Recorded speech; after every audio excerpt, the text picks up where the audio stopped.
Hi friends, আসসালামু আলাইকুম। আরেকটি ব্র্যান্ড নিউ স্পেশাল ভিডিও নিয়ে আপনাদের সামনে উপস্থিত হলাম। আজকের এই ভিডিওতে আমি আপনাদের দেখাবো কিভাবে এই ধরনের প্রফেশনাল লোগো ডিজাইন করবেন। তো এই ধরনের প্রফেশনাল লোগো কিন্তু আপনি আপনার ফোনের মাধ্যমে করতে পারবেন। এর জন্য আপনার একটি অ্যাপ্লিকেশনের প্রয়োজন হবে। গুগল প্লে স্টোর থেকে পিক্সেল ল্যাব অ্যাপ্লিকেশনটি আপনারা ইনস্টল করে নেবেন। গুগল প্লে স্টোরে গিয়ে সার্চ করলেই কিন্তু আপনারা অ্যাপসটি পেয়ে যাবেন। তো অ্যাপসটি ইনস্টল করার পর এটাকে ওপেন করে নেবেন। ফার্স্ট টাইম ওপেন করলে আপনাদের সামনে এরকম আসতে পারে। তারপর ক্যান্সেলে ক্লিক করার পর এই লেখাটিকে ডিলিট করে দিতে হবে। আজকের ভিডিওতে আমি আপনাদের দেখাবো কিভাবে প্রফেশনাল একটি ফ্লাওয়ার লোগো ডিজাইন করবেন। এজন্য হচ্ছে আপনার এই শেপ অপশনে আসতে হবে। এখান থেকে আপনার প্রয়োজনীয় শেপগুলো নিতে হবে। তো গ্রিড অপশনটি চালু করার পর এখান থেকে ম্যাগনেট অপশনটি আপনি ইনেবল করে দিলে আপনি যে শেপটা নেবেন সেটাই কিন্তু মাঝ বরাবর বসে যাবে, যে এরকমভাবে। তো আপনি যেই শেপটি নেন, আপনি যদি এরকমভাবে নাড়াচাড়া করেন আপনার গ্রিড বরাবর বসে যাবে। ঠিক আছে, গ্রিডের এটাই হচ্ছে কাজ। তো এখন এরকমভাবে শেপটাকে লম্বা করতে হবে, কারণ আমাদের একটা শেপ তৈরি করে নিতে হবে। আর ওই একটা শেপ দিয়েই কিন্তু আমাদের পুরো ডিজাইনটা কমপ্লিট হয়ে যাবে। তো আপনি যদি ভিডিওটা স্টেপ বাই স্টেপ ফলো করেন তাহলে কিন্তু খুব সহজে এই ধরনের ডিজাইন আপনি করতে পারবেন। এখান থেকে আপনার মাস্ক অপশনটি ইনেবল করার পর আউটে দিয়ে দিবেন। তারপর নিচে দেখেন আপনার ক্রস অপশন আছে, এখানে দুইবার ক্লিক করলে দেখবেন আপনার দুইটা ডট কেটে গেছে। তারপর শুধুমাত্র দুইটা ডট থাকবে এরকম, এবং কি প্রত্যেকটা ডটের মধ্যে কিন্তু আপনার দুইটা করে স্টিক থাকবে। সেই স্টিকগুলো নাড়াচাড়া করেই আমাদের ডিজাইনটা দিতে হবে। এখান থেকে দেখেন আমি কিন্তু ম্যাগনেট অপশনটি ইনেবল করে নিছি, মানে গ্রিড অপশনটি ইনেবল করার পর নিচে দেখেন এই যে চুম্বকের মতো যে অপশনটি আছে সেটাও কিন্তু আমার ইনেবল করা। এই জন্য কিন্তু আমি গ্রিড বরাবর এই যে দেখেন স্টিকগুলো যখন আমি নাড়াচাড়া করতেছি তখন কিন্তু এই গ্রিড বরাবর বসে যাচ্ছে। এরকমভাবে আপনার কাজটা করতে হবে। এখান থেকে দেখেন সুন্দর একটি শেপ হয়ে গেছে, কিন্তু এখানে আমাদের দুইটা শেপের প্রয়োজন হবে, কারণ দুইটা শেপের আমরা দুই ধরনের কালার দিব, তাহলে কিন্তু আমাদের ডিজাইনটা 3D এবং প্রফেশনাল একটা কালার আসবে। তো এই প্রসেসটি করার জন্য আপনার এটাকে কপি করে নিতে হবে। কপি করে নেওয়ার পর এটাকে সুন্দর করে এটার উপরে অ্যাডজাস্ট করে বসিয়ে দিতে হবে। তো এখান থেকে যে কোনো একটা শেপের কালার আপনার ব্ল্যাক দিয়ে দিতে হবে। আমি নিচেরটার কালারই ব্ল্যাক দিয়ে দিতেছি। শেপটির কালার ব্ল্যাক দেওয়ার কারণ যে আমরা কালারটা ইরেজ করে নিব। তো দেখেন কীভাবে কালার ইরেজ করতে হয় সেই প্রসেসটি আমি দেখাচ্ছি। এখান থেকে সুন্দর করে এরকমভাবে বসিয়ে নেওয়ার পর একটা এক্সট্রাভাবে আপনি কপি করে রেখে দিবেন, এবং নিচের যে দুইটা শেপ আছে সেই দুইটা শেপকে আপনি মার্চ করে একটা পিকচার বানিয়ে নেবেন, কারণ এখান থেকে আমাদের কালার ইরেজ করতে হবে। তো দেখাচ্ছি এখন আপনি কীভাবে কালারটা ইরেজ করবেন। তো কালার ইরেজ মানে এখান থেকে আপনার যে কোনো একটা কালার আপনার এখানে আপনি মুছে ফেলবেন। তো এখান থেকে আপনার ইরেজ কালারটি খুঁজে বের করবেন। এটা ইনেবল করার পর এখান থেকে টলারেন্স বাড়িয়ে দেবেন। দেখেন হোয়াইট কালার কিন্তু ইরেজ হয়ে গেছে, আপনার কোনো কালার কিন্তু সিলেক্ট করতে হয় নাই।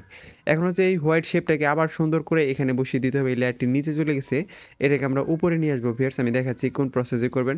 কোনো লেয়ারকে আপনি উপর নিচে করতে চাইলে আপনি লেয়ার অপশনে ক্লিক করে করতে পারেন, কিংবা আপনার নিচে দেখেন অপশন আছে go to back, go to font, সেই অপশনগুলোতে ক্লিক করেও কিন্তু আপনি এরকমভাবে করতে পারবেন। তো দেখেন এখন দুইটা শেপ কিন্তু সুন্দরভাবে বসে গেছে। এখন দুইটা শেপের দুই ধরনের কালার দিতে হবে। কালার দেওয়ার জন্য আপনার গ্রেডিয়েন্ট অপশনে আসবেন। তো এখানে দেখেন এই যে গ্রেডিয়েন্ট অপশন, এখান থেকে আপনার এই কালারগুলো আপনি ইউজ করতে পারেন। আর পিক্সেল ল্যাবে এই কালারগুলো কিন্তু থাকে না, এই কালারগুলো তৈরি করতে হবে। কীভাবে কালার তৈরি করবেন সেই ভিডিওগুলো আমি পূর্বের ভিডিওতে আপলোড করে দিয়েছি, সেই ভিডিওগুলো আপনারা দেখে নেবেন যে এরকম কালার আপনি কীভাবে তৈরি করবেন। তো এখন আপনার যে চিকন যে শেপটা থাকবে যেটা থেকে আমরা কালার ইরেজ করে নিয়েছি সেটাতেও কিন্তু আমাদের এরকম কালার দিতে হবে। আর এখানে কালার ব্যবহার করার টেকনিকটা আপনার বিপরীত কালার, অর্থাৎ আপনি একই কালার ইউজ করবেন। একটা আপনার রাইট সাইডে, আরেকটা আপনার লেফট সাইডে, একই কালার কিন্তু ভিয়ার। এখন কালার দেওয়া শেষ হলে এই দুইটা লেয়ারকে মার্চ করে একটা পিকচার বানিয়ে নিতে হবে, কারণ যে এই একটা লেয়ারের মাধ্যমে আমাদের কাজটা কমপ্লিট করতে হবে, অর্থাৎ ডিজাইনটা করতে হবে। তো আমি দেখাচ্ছি কীভাবে করবেন। এটাকে আপনার স্ক্রিনের অর্ধেক করে নিতে হবে, যে এরকমভাবে।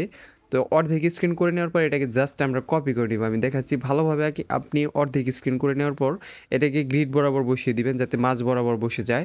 অর্থাৎ আমরা যে লেয়ারগুলো বসাবো সেটা যাতে আপনার অ্যাকুরেটলি সোজা থাকে, আপনার স্ট্রেট বরাবর। তো এরকমভাবে দেখেন এটা কিন্তু অ্যাকুরেটলি বসে গেছে। এখন এই দুইটা লেয়ারকে আমাদের মার্চ করে একটা পিকচার বানিয়ে নিতে হবে। আপনি যদি ভালোভাবে না বসাতে পারেন তাহলে এরকমভাবে আপনি পজিশন অপশন থেকে এটা সুন্দর করে বসিয়ে নেবেন। তো এখন এই দুইটা লেয়ারকে সুন্দর করে মার্চ করে আবারও একটা পিকচার বানিয়ে নিতে হবে। এখন এই একটা পিকচার হওয়ার পর এটাকে জাস্ট আমরা গ্রিড বরাবর বসানোর পর জাস্ট কপি করব বারবার। তো দেখেন এটা কিন্তু গ্রিড বরাবর মাঝ বরাবর বসিয়ে গেছে। এখন এটাকে কপি করার পর আপনার রোটেট করতে হবে প্রথমে 90 ডিগ্রি। এরকমভাবে 90 ডিগ্রি রোটেট করার পর এটাকে মাঝ বরাবর বসাবেন। এখন এই চারটা লেয়ারকে আবার মার্চ করে একটা পিকচার বানাতে হবে।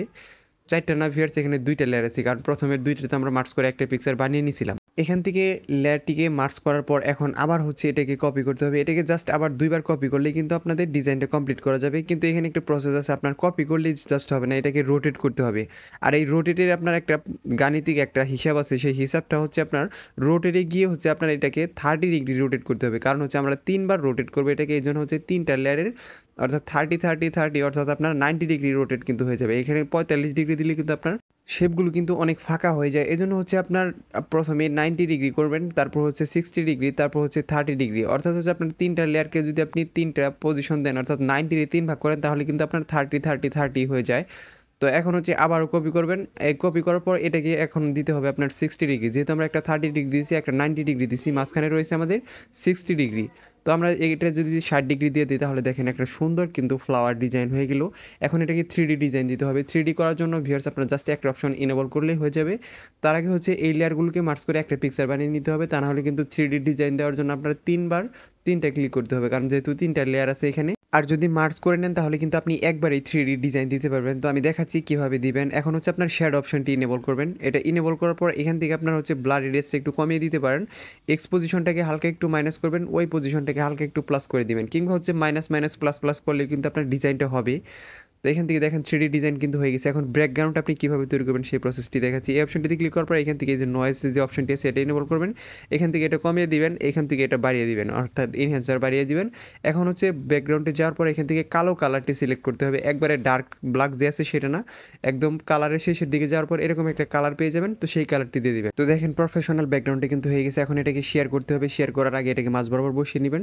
তো এটাকে শেয়ার করার জন্য জাস্ট হচ্ছে আপনার শেয়ার অপশনে ক্লিক করতে হবে। এখান থেকে আপনার রেজুলেশনটা আলট্রা করে সেভ টু গ্যালারি। ভিউয়ার্স ভিডিওটি ভালো লাগলে দয়া করে আমার চ্যানেলটি সাবস্ক্রাইব করবেন। ধন্যবাদ সবাইকে ভিডিওটি মনোযোগ সহকারে দেখার জন্য।